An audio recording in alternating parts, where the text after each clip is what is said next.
Hello, welcome back. Today we are going to do another test of history और ये test number 15 है. But before going ahead, I would just like to share one thing about मुझे बार बार लगता था corals के बारे में बहुत बार प्रीलिम्स में क्वेश्चन आए हैं, मेंस में भी कोरल्स के क्वेश्चन आते हैं. Today I got the opportunity to do scuba diving and in Havelock, जिसका जो नाम अभी जो है वो स्वराज आइलैंड है, वो नाम चेंज हो गया है. The point is like it is being devastated at a very alarming rate. बहुत कोरल कोरल ब्लीचिंग जो है is a reality. Obviously it is a but I also saw that and I was the first thing that struck my mind is it's really going at a very fast pace. So corals के बारे में थोड़ा पढ़िएगा and it's very important topic also. And awareness generation के लिए भी एक था कि भाई समवेयर और the same way we need to think about environment.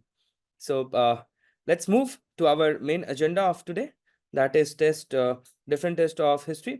Also I have thought, क्योंकि हिस्ट्री में बहुत सारे फैक्ट्स वगैरह रहते हैं, तो आई हैव मैं ये सोच रहा हूँ कि जो साथ साथ जो है when I am discussing things, मैं आपको जो उसके जो सॉल्यूशन है उसमें से भी कुछ हाईलाइट करके पॉइंट्स बता दूं, ताकि आप जब एक बार सुन के रखें तो you will be able to better उसको आप याद रखने में आपको सुविधा हो. ठीक है, तो पर्पस ये है, क्वेश्चन तो करेंगे ही बट साथ साथ जो फैक्ट्स इंपॉर्टेंट है और जो जो चीजें आपको याद रखने की आवश्यकता है वो आप करेंगे. ठीक है, let's move with the first question. First question आपको क्या कह रहा है कि वेलेस्ली, जैसे हमने पहले भी देखा था लास्ट टेस्ट में भी, कि Wellesley is an important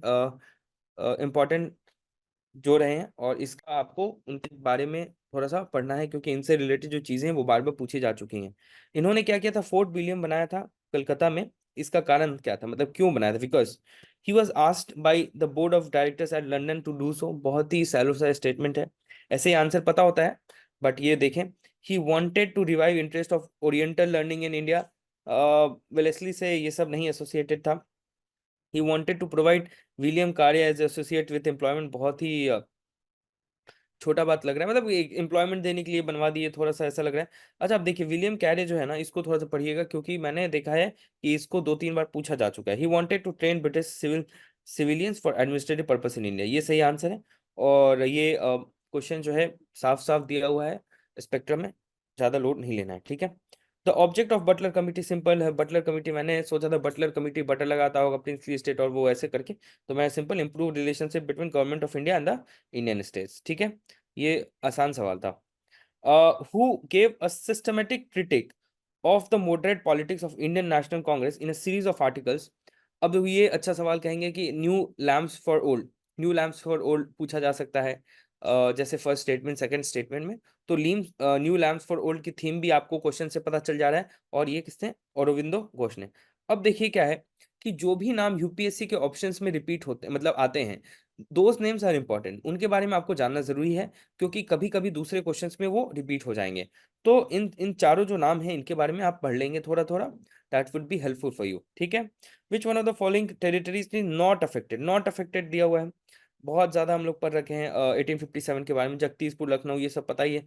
Chittor नहीं था. ठीक है, तो ये odd man out sort of type का हो गया.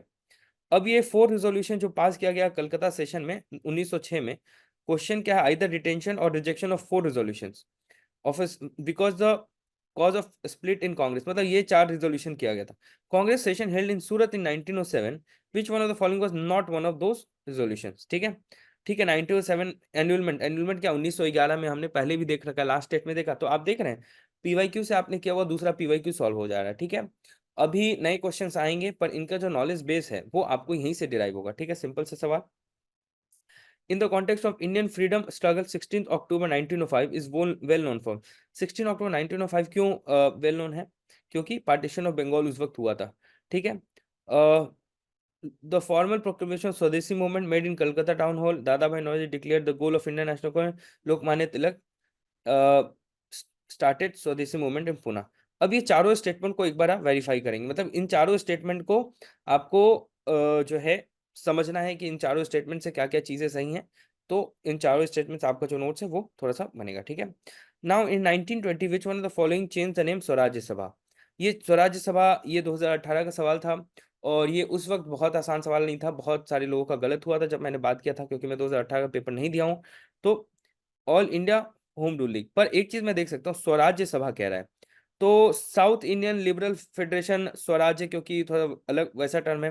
हिंदू महासभा, थोड़ा सा ऐसा लग रहा है कि भाई होगा कि नहीं, क्योंकि स्वराज्य सभा कह रहा है और हिंदू महासभा एक पर्टिकुलर इसके लिए डिनोट करता है।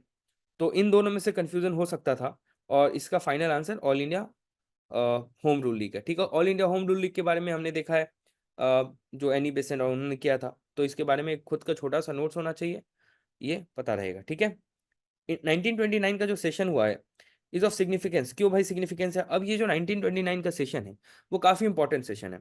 इस सेशन को आप समझ लीजिए, बार बार क्वेश्चन आएंगे। क्या था? पूर्ण स्वराज के बारे में बताया गया था, ये काफी इंपॉर्टेंट है। ठीक है, पूर्ण Swaraj.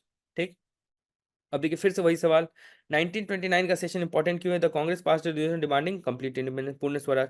The rift between executive and executive resolve in that session. अरे वो नहीं था, वो जब बाद में 1916 के आसपास था ना, मतलब जो वो सेशन हुआ था। ठीक है, तो ये आंसर नहीं है, रिफ्ट बिटवीन। ठीक है, तो इसको मैं जैसे आपको कहा कि कुछ को ऐसे बोलते चलूंगा ताकि दिमाग में याद रहे, स्ट्राइक करे। लखनऊ सेशन जो था 1960 में, जो लखनऊ से था, उसमें रिफ्ट खत्म हुआ था। और रिजोल्यूशन वाज नॉन, ऐसा कुछ resolution pass rejecting the two nation theory in that session. देखिए ऐसा कुछ पढ़ा भी नहीं गया है, मतलब ऐसा तो ऐसा नहीं था। ठीक है, कभी कभी हिस्ट्री में क्या होगा, कुछ स्टेटमेंट्स आपको आएंगे, कुछ कॉमन टॉपिक्स होंगे, पर आप उसको पढ़े नहीं होंगे, तो आप मोटा मोटी मान के यार इतना पढ़ा है, वो शायद स्टेटमेंट आया ही नहीं, तो शायद गलत होगा, तो आप कभी कभी ऐसे इंट्यूशन से जा सकते हैं। ठीक है, under whose presidency was a Lahore session. देखो बार बार ये क्वेश्चन पूछा गया, मैं कह रहा हूँ ये इंपॉर्टेंट है, इसको देख लेंगे। Jawaharlal Nehru. Food for thought, food for thought. Today what you do, just open a, take a blank sheet of A4 size. आप सोचो कि आपने अब तक जो आप पढ़ाई जो कर रहे हो, are you satisfied with it और नॉट? कैसे सेटिस्फैक्शन का लेवल है? आप जितना टारगेट सोचते हो हर दिन, आपने पिछले वीक में how much you are able to achieve. ठीक है, उसको देखो, उसका उसके एनालिसिस करो, whether are you able to revise things और नॉट। और आप इस लूप में फंस गए हो कि भैया और पढ़ लेते हैं तब रिवाइज करेंगे, ये लूप है, मैं आपको बता रहा हूं। रिवीजन जो है रेगुलर प्रोसेस है, कंटिन्यूअस प्रोसेस है। कुछ लोगों को लगता है, या मुझे भी लगता था, आई एम नो डिफरेंट, कि भैया पहले सिलेबस कंप्लीट कर लें फिर रिवाइज करेंगे। बात समझिए, every day you dedicate some time according to your schedule. मैं I don't want to give a fix time, अपने हिसाब से आप एक समय दे दें जिसमें आप सिर्फ और सिर्फ रिवीजन करें। ठीक है, तीसरी बात, आप टेस्ट दे रहे हैं कि नहीं, और टेस्ट जो दे रहे हैं वेदर वो टेस्ट आप सिर्फ कैजुअल एनवायरनमेंट में दे रहे हैं कि एक आप थोड़ा सा सीरियसनेस क्रिएट करना चाह रहे हैं। सीरियसनेस कैसे क्रिएट करेंगे?